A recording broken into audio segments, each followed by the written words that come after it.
Isa na namang umaga na puno ng pag-asa mula sa salita ng Diyos.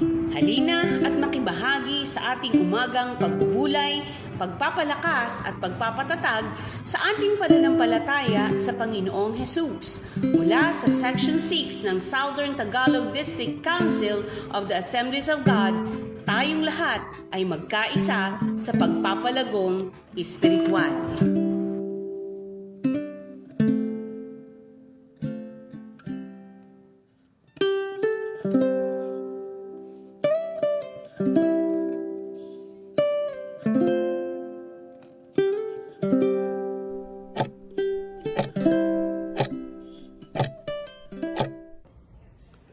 Praise the Lord. Purihin ang Panginoon sa napakagandang araw na ibinigay sa atin ng Panginoon. So, sa ating pong pasimula na ating pagbubulay sa araw na ito, umawit muna tayo. At alam ko po na alam niyo itong awiting ito. Paggising sa umaga, naaalala ka. Hallelujah.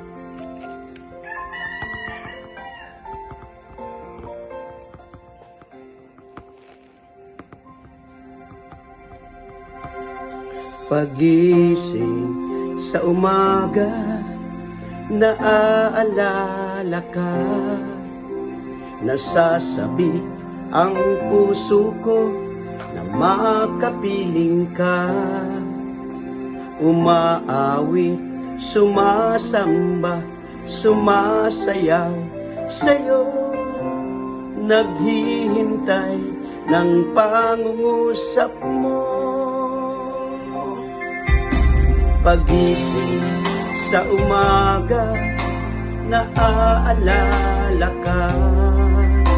Nasasabik ang puso ko na makapiling ka. Umaawit, sumasamba, sumasayaw sa'yo. Naghihintay ng pangungusap mo. Ayaw kong magkulang ng kapangyarihan mo. Ayaw kong magkulang ng kabanalan mo. Jesus, dakila ka, tanging sandigan ko. Kas ko ay nanggagaling sa'yo. Ayaw kong magkulang ng kapangyarihan mo. Ayaw kong magkulang ng kabanalan mo. Jesus, dakila ka, tanging sandigan ko. Lakas ko ay nanggagaling sa'yo.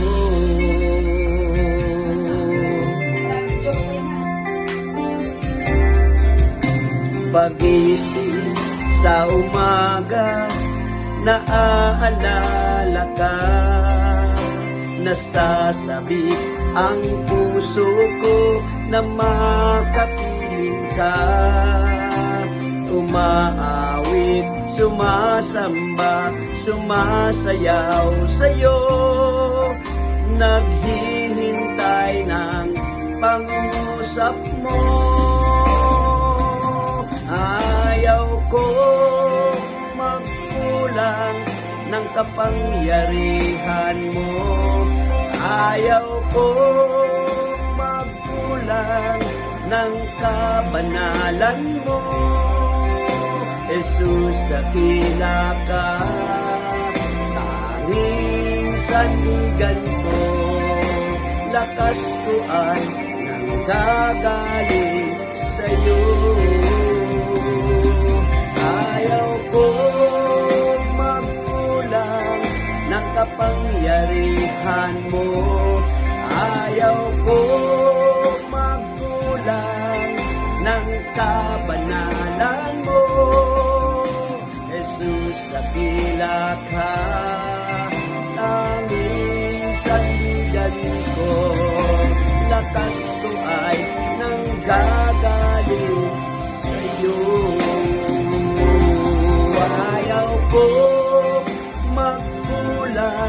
ng kapangyarihan mo. Ayaw ko magkulang ng kabanalan mo. Jesus, dakila ka, tanging sandigan ko. Lakas ko ay nanggagaling sa'yo. Lakas ko ay nanggagaling sa'yo. Lakas ko ay nanggagaling sa'yo. Hallelujah! Purihin ka, Panginoon. Ang kalakasan namin, Panginoon, ay nanggagaling lamang sa iyo. O purihin ka, Panginoon, sa araw na ito. Dakilain ka ng aming mga puso, ng aming mga buhay. Amen. So patuloy po tayong magbulay-bulay ng salita ng Panginoon. Ang title po ng ating pagbubulayan ngayon ay Si Yahweh ang ating matibay na tanggulan. At ang talata po na ating pagbulayan ngayon ay awit 18 verse 2 na nagsasabi, Si Yahweh ang aking batong tanggulan, ang aking tagapagligtas at kanlungan, tagapag-ingat ko at aking sanggalan. So muli, magandang umaga sa ating lahat, sa pagmulat ng ating mga mata ngayon. Isa sa pinakamahalagang dapat nating alalahanin ay ang katapatan ng Diyos. Amen. Sa gitna ng mga pagsubok, pagkabigo at panganib ng buhay, tayo ay may isang tiyak na sandigan, ang ating Panginoon. Dito po sa aklat ng awit 18 verse 2 ay ipinahayag ni David kung paanong maging matatag siya na nakatayo sa gitna ng panganib, sapagkat si Yahweh ang kanyang tanggulan, tagapagligtas at kanlungan. Ngayong umaga, ating pagnilayan kung paano natin mararanasan ang Diyos bilang ating batong tanggulan sa araw-araw na buhay. Sabi po sa awit 18 verse 2, Si Yahweh ang aking batong tanggulan. Siya nga po, mga kapatid, si Yahweh ang batong tanggulan, matatag at hindi ito matitinag. Tandaan natin na ang bato ay simbolo ng katatagan at tibay. Kapag may bagyo, lindol at mga gusaling nakatayo sa ibabong ng bato, ito'y nananatiling buo. Ganyan ang Diyos, hindi siya natitinag sa panahon ng problema o anumang laban natin sa buhay. Sabi nga po ng Matthew 7 verse 24, Sino mang dumirinig at sumusunod sa aking mga salita ay may tutulad sa isang taong matalino na nagtayo ng kanyang bahay sa ibabaw ng bato. Kung ang ating bahay ay nakatayo sa Diyos, hindi tayo mabubuwal kahit anumang unos ang dumating sa bawat buhay ng bawat isa. Pagkat ang Diyos, si Yahweh, ang batong tanggulan, matatag at hindi matitinag. Amen. Praise the Lord. Ikalawa po ay sabi doon, aking tagapagligtas. Purihin ang ating Panginoon. Madalas may mga pagkakataong pakiramdam natin ay nag-iisa tayo. O tila walang tutulong sa atin.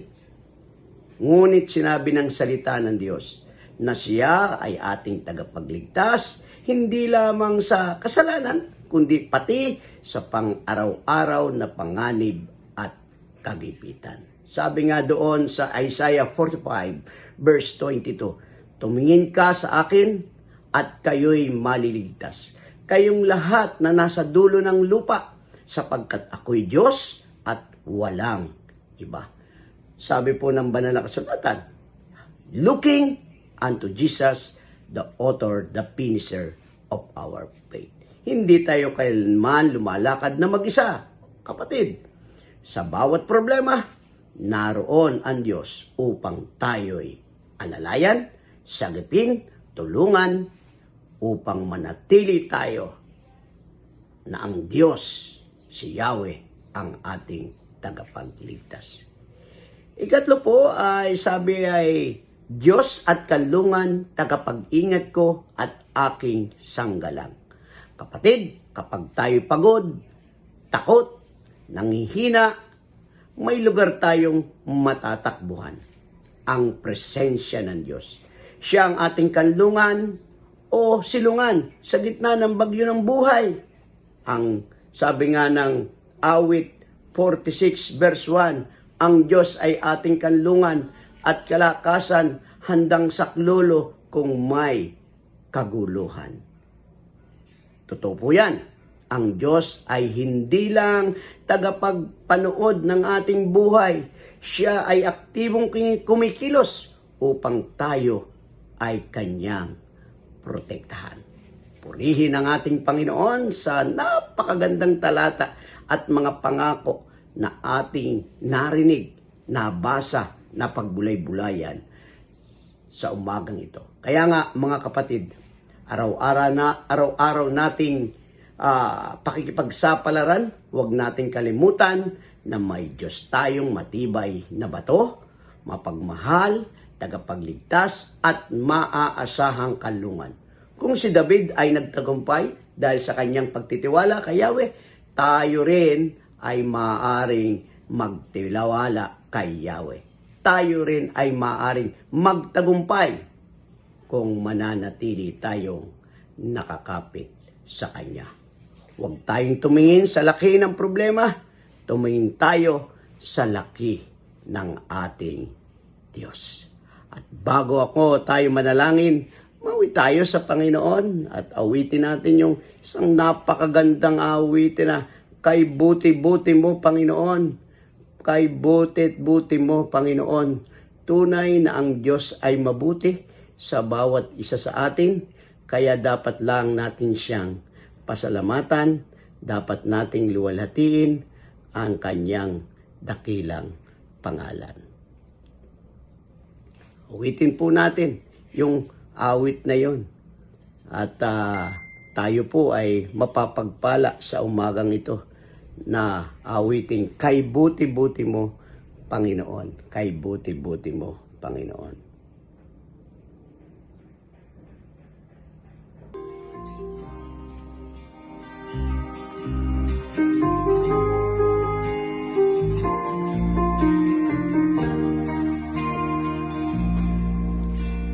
Buti-buti mo, Panginoon, sa lahat ng oras, sa bawat araw. Ika'y laging tapat kong magmahal. Ang iyong kaawa ay magpawalang hanggan. Pinupuri, sinasamba kita, dakilang Diyos at Panginoon. Tunay ngang ika'y walang katulad, tunay ngang ika'y di nagbabago. Mabuti ng Diyos na sa amin nagmamahal.